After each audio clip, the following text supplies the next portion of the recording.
nayebi ke bilenge nyonso oyo o balinga mambo tanga neti ngai depuis na banda o rêvé déjà na université ya Harvard ba série en tant que banda o tanga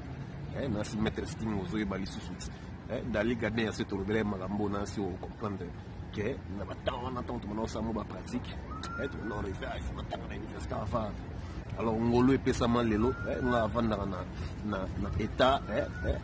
au place universitaire avant les Canada na Massachusetts na Boston. Alors de temps en temps par nostalgie non na quotité veut dire pour nos quotas il faut veut dire il faut bango vraiment y tourner quoi non na quotité mais de temps en temps par nostalgie